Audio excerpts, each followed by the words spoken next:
Season 4 update for iRacing has finally arrived, and in today's video I'm going to be checking out all of the big new features and the new content. There's quite a bit to get through, so let's get started.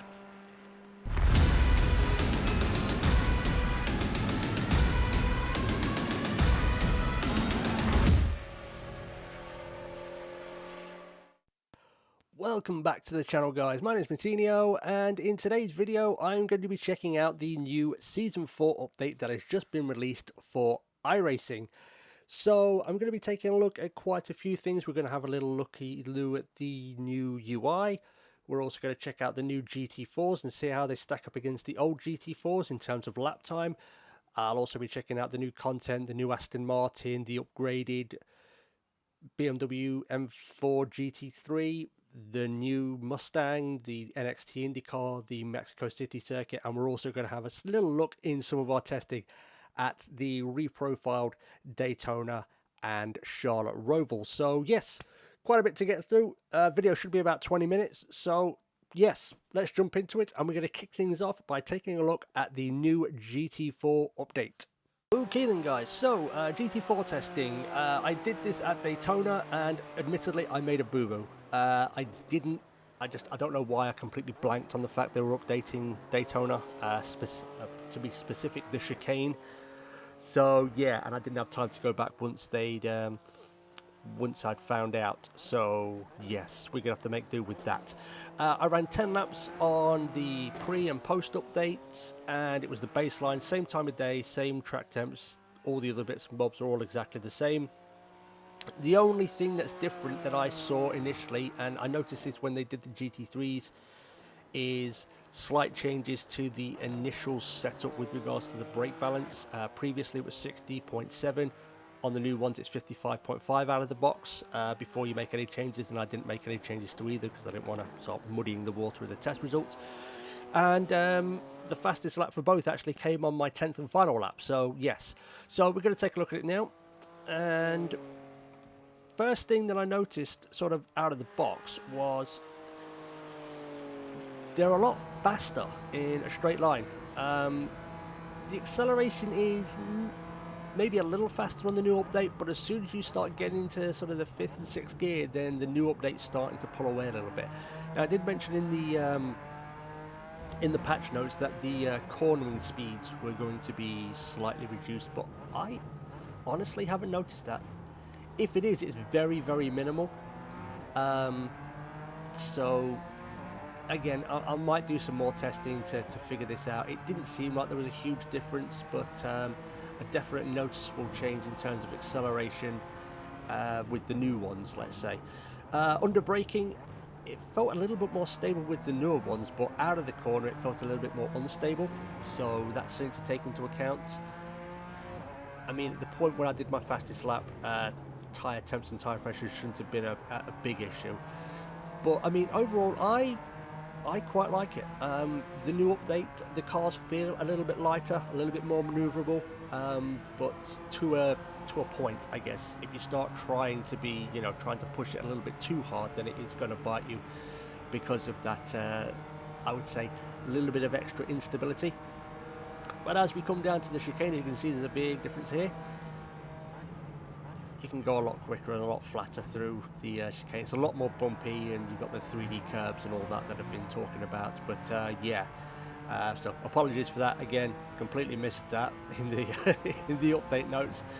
But you can just see it's a lot faster in a straight line. Now, I think this might be track dependent in terms of lap times. Obviously, the faster tracks like a Daytona or a Monza or whatever, you're probably going to see a bigger gap. But on the shorter tracks with more corners and shorter runs between them, it may be a little bit closer. But as you can see, the times there, 9/10 of a second, which is not quite as big as the difference when I did the testing with the GT3s, which was about 2 seconds, but it's still noticeable. So yeah, I think with everything it's going to be a little bit track dependent. Like I said, shorter tracks with shorter runs between corners, not so much straights, then it's probably going to be a little bit closer. But the bigger tracks, like I said, your Daytonas, your Monzas and so on, your Spas, it's probably going to be much more noticeable. But overall, they are quicker, they feel a bit lighter, a little bit more stable under braking, a little bit more unstable on the corner exit, especially through the longer and sort of the tighter corners as well. So yeah, but overall I like it. I think it's going to be good. You're going to have to exercise a little bit of caution on those early laps in testing and qualifying and racing itself, and also on your warm-ups as well, because people are going to be probably weaving a little bit more than they normally did with the reduced temps coming out of the blankets. So yeah, but overall I like it. I think it's going to be good. I think you're going to see some interesting crashes, and they're probably going to be coming out of corners where you see him. It's not going to be into corners because they feel a little bit more stable under braking, as I mentioned, so that's something to be wary of. But overall, new GT4s, I quite like it. Yeah, I think it's going to be good. You know, take a little while to get used to, but get out there, get testing, and I think you'll enjoy them just as much as I have. So next up, we're going to check out the new UI, and I had a brief little look at it, and for the most part it's just a lot more modern, a lot sleeker, I would say.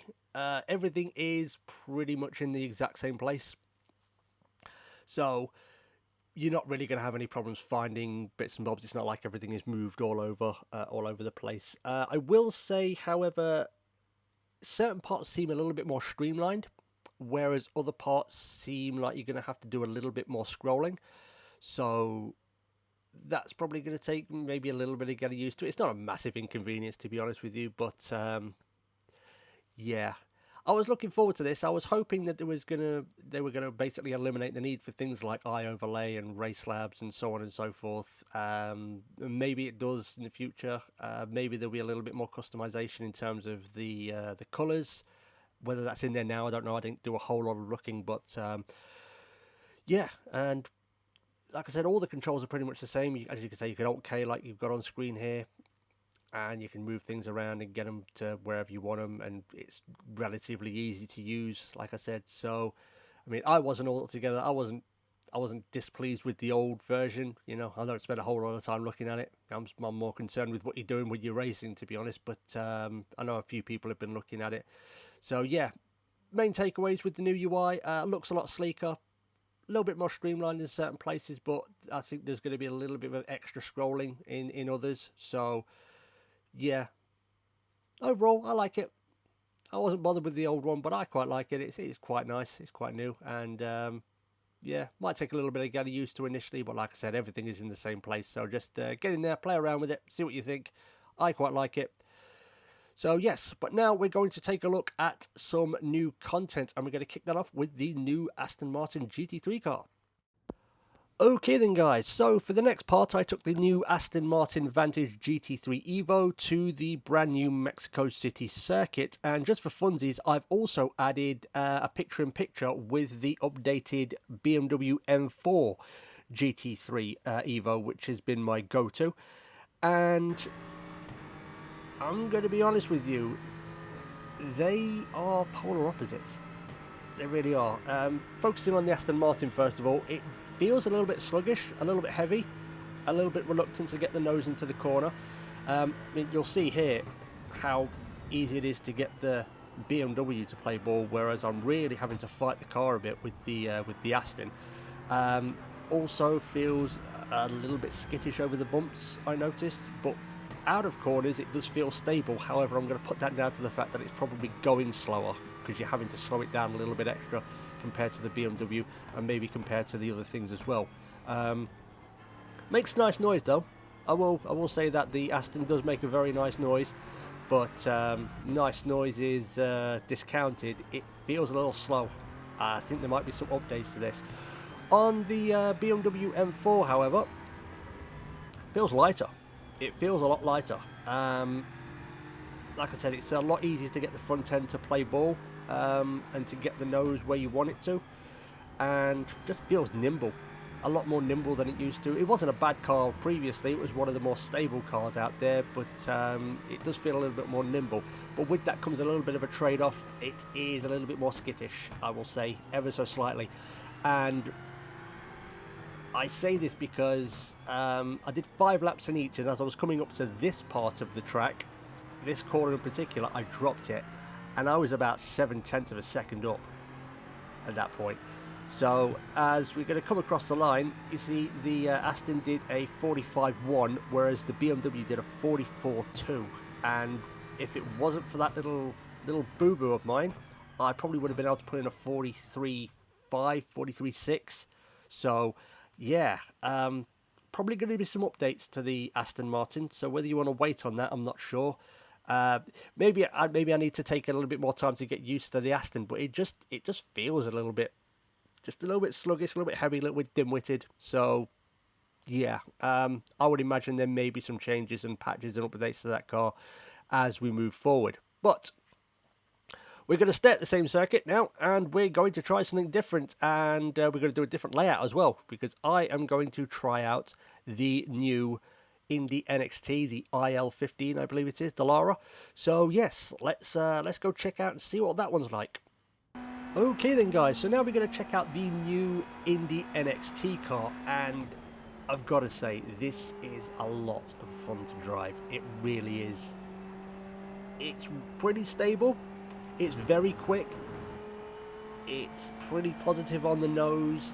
I did notice, however, sometimes it would maybe wash out a little bit towards the back end of the longer corners. And you'll see in this first lap here, it can be a little skittish over the bumps. But overall, I'd say this is probably going to become quite a popular series. I think it's going to be really good. The other good thing with this particular car, however, is that you're going to get a little bit of extra value for money, because unlike with your Super Formulas and your F4s and your F3s and so on and so forth, this car is also going to have racing on ovals. So it's going to have an oval racing series in addition to the road racing. So if you're into both of your ovals, or you're just a big IndyCar fan, then I think this is a must-buy for you guys. Like I said, it is a lot of fun to drive, and it's pretty easy to pick up and get into. I didn't find too many difficulties in picking it up and just being able to sort of put it where I want it. However, as you're about to see, like I said, a little bit of skittish over the bumps, and we go for a little pirouette. Start it out, Matt. There you go. And we're off again. But yeah, I think this is going to be a really fun car, a really fun series, and a very popular series for iRacers going forward.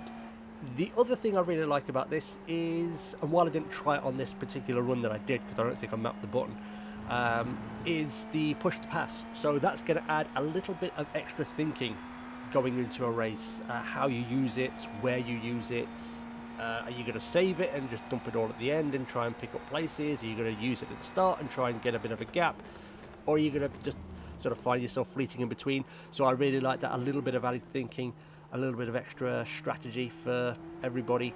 How is everybody going to run it? Are you going to match what everybody else is doing? Are you going to find a way to outsmart everybody? That's the kind of stuff I really enjoy. So yeah, overall, like I said, really fun car. And for the price, considering it's going to run on ovals and on road courses, there's an extra bit of added value for money. So if you are strapped for cash and you only have one car to buy per season maybe, then this could be a really good option for you, especially if you're into your single seaters, and if you're also getting bored with the F4s, because like I've done my time in F4. I've been through the hell and the carnage that is F4, and I'm now getting promoted to C license, so this is what this is going to sit in. So I don't have to do it anymore. I can come and do this. I can come and do this in Super Formula Light, and I'll be very happy with myself. But overall, like I said, the Indy NXT car, really fun car to drive. Highly suggest picking it up. Okay then guys, so what we're going to take a look at now, last but not least, is a little bit of a double feature. And that is the brand new Mustang GT4 car and the reprofiled and updated Charlotte Roval. I'm a big fan of the Charlotte Roval. I consider it a god tier circuit, and they've now updated it to the 2025 layout and variant and so on and so forth. But we'll start off with the Mustang, and the first impressions of this car is it's very, very American. It feels bloody heavy. It feels like it weighs an extra ton compared to something like the BMW or the Porsche, for instance. So it's a little bit tricky. I'm not going to lie. It's got a lot of power. The nose isn't as responsive as I would like it to be, and it doesn't negotiate the bumps altogether too well. It does feel like it's ready to bite you at any given moment, so it does lack that little bit of extra stability. Whether that's to do with the update as well, or just time I need to get used to it, because I didn't have a lot of time to do driving with this car.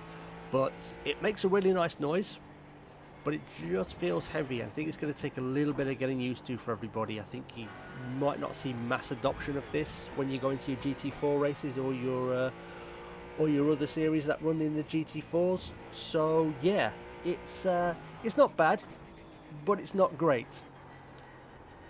And that seems to be the same sentiment with the updated Charlotte Roval. Like I said, I love the Roval. It's great. I'm a huge fan of it, but they have ruined it. And I can't really blame iRacing, because they're just doing what they've done in real life to it. But yeah, I don't know, it seems to have lost the flow. That flow I love with it. For the most part, it's exactly the same. The big changes, of course, have been to the last chicane, which the right-hand part of it, the initial part of the chicane, feels like it's been moved out a little bit, so it's not as fast through there. It's a little bit sharp, and you do have to take and scrub a little bit more speed off in order to get it through there, as you're about to see, because we're coming down here. Yeah, they've extended that bit on the right-hand side. So yeah, that's a little bit annoying, because I love throwing an MX-5 through there. If you really attack the curb, you can gain so much lap time through that. Everywhere else seems, like I said, it's exactly the same. Nearest makes no difference, barring the back end of the lap, and I'm going to show you this as we come up to here. So yeah, as you would normally, you would come up here, you'd stay all the way to the left, but rather than starting to slow down to take a right-hander, you go over this little crest and into this very, very tricky right-hander, which is long, and then into what I can only describe as what's going to be an accident black spot. That is such a tight hairpin. It's awful. It really is. Like I said, I think it ruins the flow of it, and it's not iRacing's fault, but that is going to be an accident black spot. The only corner I can think in motorsport that could be possibly worse, and thankfully iRacing doesn't have this particular circuit yet, and that is Macau with that hairpin. That's awful as well. Yeah, I think this is going to be a track where if accidents are going to happen, it's going to happen at that hairpin. But overall, yeah, like I said, I think iRacing they've just followed suit with what's been done in real life. But overall, I feel like they've ruined my beloved Roval. So yes, Roval, nah. New Mustang, maybe I need a bit more time with it. But either way, yeah, not as impressed as I thought I would be. So there you have it then, guys. The new Season 4 update is now live, and I've went through all of the stuff that I was sort of interested in, and overall I'd say it's a pretty good one. The new UI looks very nice. Like I said, I'm not altogether too excited about menus and buttons and stuff like that, so you might be, but I'm not. But overall it looks pretty good. And the new content is also pretty good. Like I said, my favourite of that is going to be the NXT IndyCar. I think that's looks like it's going to be some really fun racing waiting to happen. And the new GT4s as well. Once everybody gets used to them, I think the first couple of weeks are going to be adventurous, bordering on mildly infuriating, depending on where the accidents happen in relation to yourself. But yeah, but as always, guys, I'm keen to hear your comments. What are your thoughts on the new update? Do you like the new UI? Have you picked up any of the new content? If you have, what have you picked up? Is it all of it? And if you have, which is your favourite? Always keen to hear your thoughts. Leave a comment down below. But once again, guys, thank you so much for watching. Hope you all have an awesome day. And as always, I will see you all in the next video. Ta-ta!